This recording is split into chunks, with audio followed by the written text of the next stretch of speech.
Assalamualaikum warahmatullahi wabarakatuh. Perkenalkan, nama saya Ais Ahmad, NIM 17591020. Mahasiswa Program Studi Pendidikan Guru Madrasah Ibtidaiyah, Kampus Institut Agama Islam Negeri Cerum. Tepatnya berada di Kabupaten Rejang Lebong, Provinsi Bengkulu.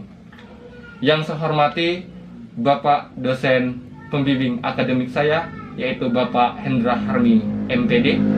Yang saya hormati Bapak dosen pembimbing 1, yaitu Bapak Haji Kurniawan, SAG, MPD.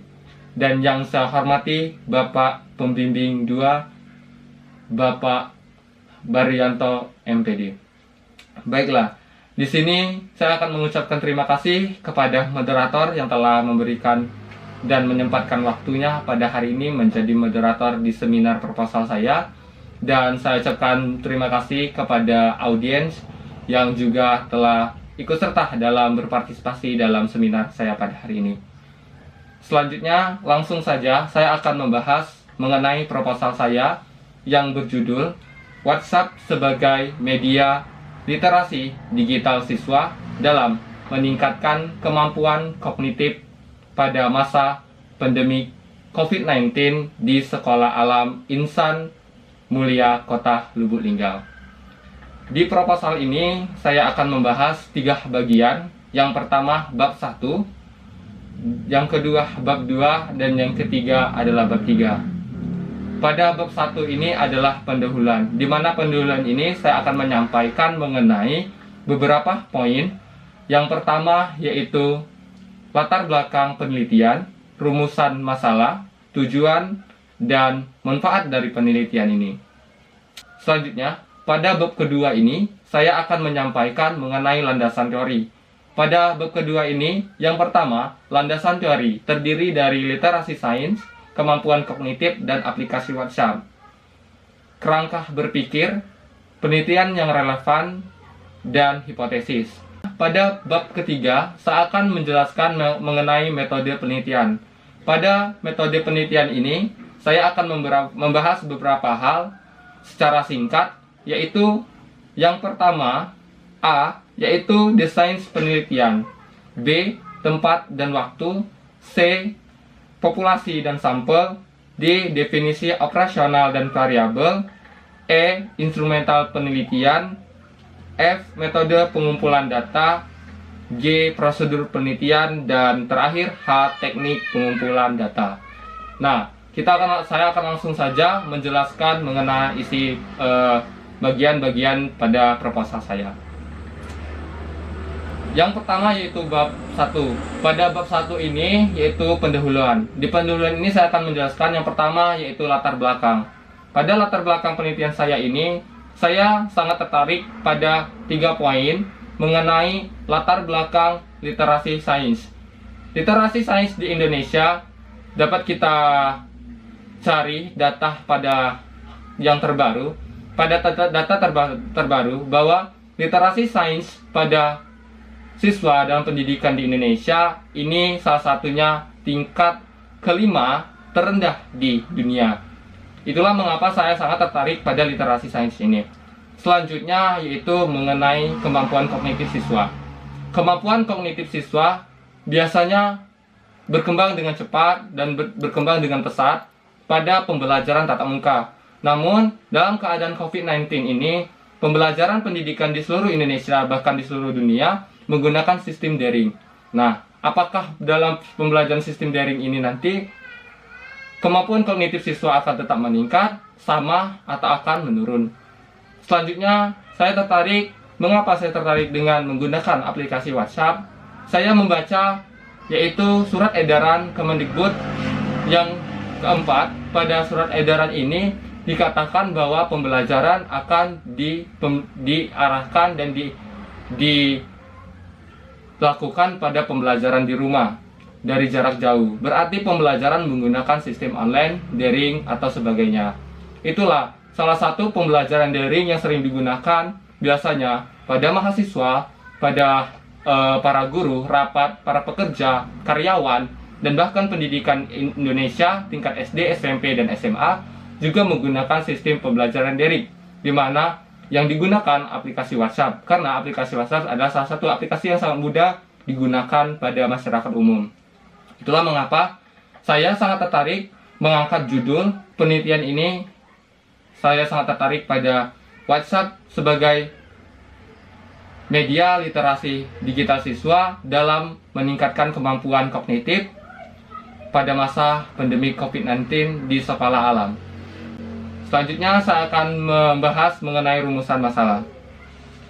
Sebelum ada rumusan masalah, saya sudah mengidentifikasi masalah dan membataskan masalah. Namun saya langsung ke pembahasan mengenai perumusan masalah. Dalam perumusan masalah ini saya mendapat dua perumusan. Yang pertama yaitu apakah media pembelajaran menggunakan aplikasi WhatsApp berpengaruh terhadap kemampuan literasi sains siswa di kelas 5 Sekolah Alam Insan Mulia Kota Lubuk Linggau. Yang kedua, apakah media pembelajaran menggunakan aplikasi WhatsApp ini berpengaruh terhadap kemampuan kognitif siswa pada kelas 5 di Sekolah Alam Insan Mulia Kota Lubuk Linggau. Selanjutnya, tujuan dari penelitian saya. Tujuan penelitian saya ini yang pertama yaitu untuk mengetahui kemampuan literasi sains siswa menggunakan media pembelajaran online berupa aplikasi WhatsApp di kelas 5 di Sekolah Alam Insan Mulia Kota Lubuk Linggau. Yang kedua, untuk mengetahui kemampuan kognitif siswa menggunakan media pembelajaran online berupa aplikasi WhatsApp di kelas 5 di Sekolah Alam Insan Mulia Kota Lubuk Linggau. Dari latar belakang penelitian dan tujuan ini, saya berharap manfaat dari penelitian ini yang pertama yaitu manfaat teoritis. Manfaat teoritis ini salah satunya yaitu hasil penelitian dapat menjadi bahan masukan dan pertimbangan dalam penelitian di masa yang akan datang dan pengembangan ilmu pengetahuan lainnya. Baiklah, pada bab kedua saya akan membahas mengenai landasan teori. Pada landasan teori ini saya berfokus pada literasi sains, kemampuan kognitif, dan aplikasi WhatsApp. Dapat dibaca pada proposal yang telah saya sampaikan, yang telah saya beri kepada dosen pembimbing, dan yang telah saya masukkan pada grup.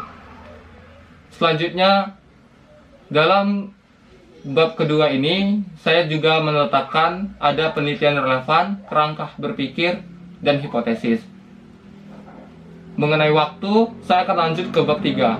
Di bab 3 ini, desain penelitian. Pada desain penelitian ini, saya mengambil desain penelitian yaitu penelitian eksperimen. Penelitian eksperimen ini menggunakan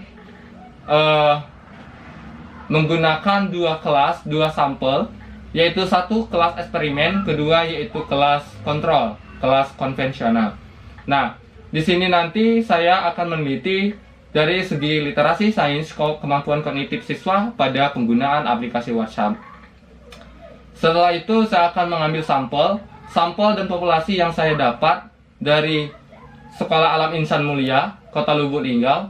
Pada kelas 5 terdiri ada 4 lokal.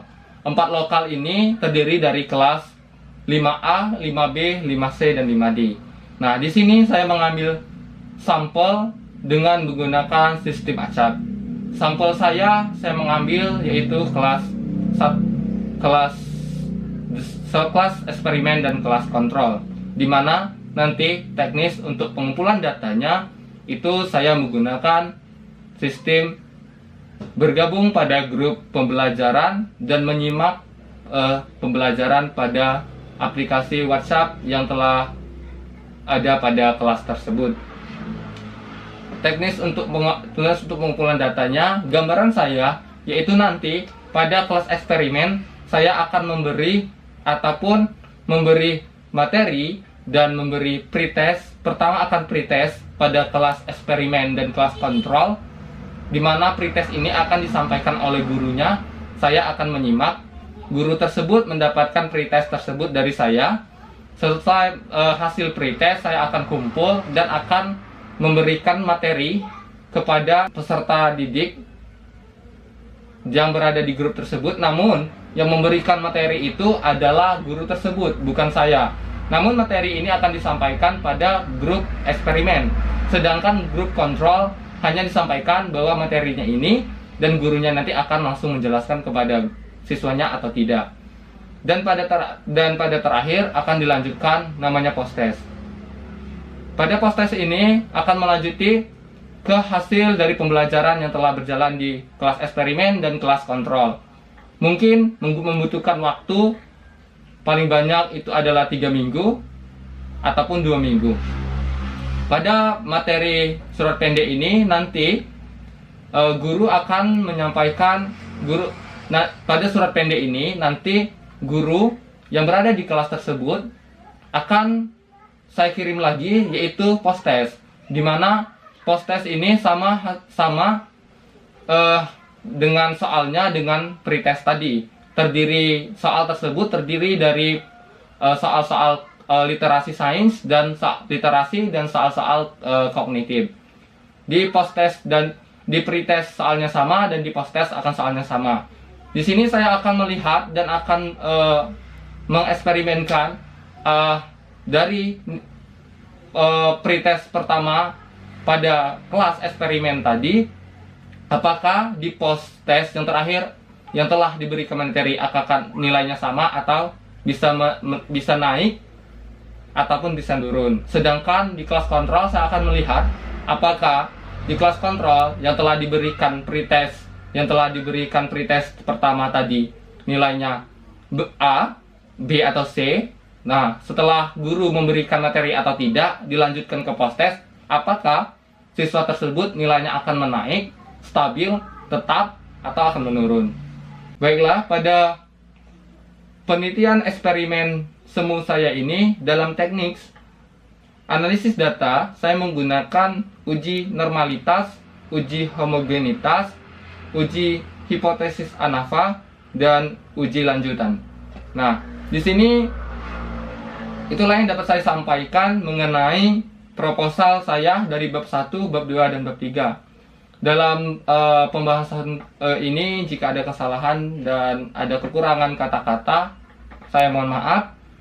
Dengan mohon ampun. Wabillahi taufiq wal hidayah. Wassalamualaikum warahmatullahi wabarakatuh.